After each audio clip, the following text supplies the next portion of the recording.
So it's November the 7th, 2020, the historic day that Joe Biden has got the Electoral College votes to become the next president of the United States of America.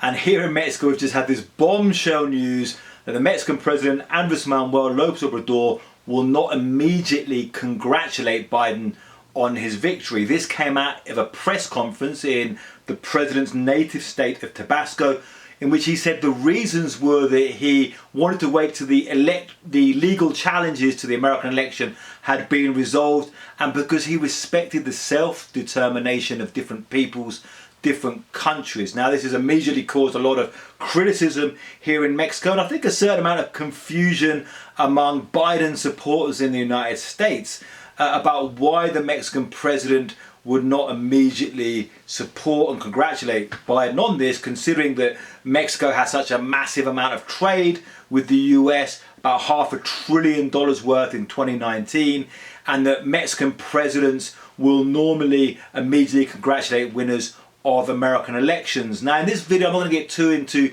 judging the good or bad wisdom of López Obrador's decision and where it will lead. Just want to give three reasons I think might explain why he took this action right now. Now, the first, I've been covering López Obrador for about 20 years, back when he was mayor of Mexico City, in 3 different presidential elections here, and since he's been president. And I've heard this phrase of self-determination of different countries, different peoples, again and again and again. I think this is something that he really believes in, this idea of not interfering in other countries. And I think that is something motivating him here, for good or bad. The second thing is that Obrador himself lost an election in Mexico in 2006, by the closest margin in the history of Mexican presidential elections. He disputed it and claimed there was fraud. He took his people to the streets and challenged it in the courts.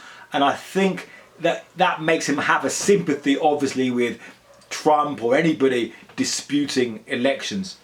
The third reason is that Obrador has developed this rather curiously strong relationship with President Trump, and you saw this in a visit by López Obrador to Washington early this year.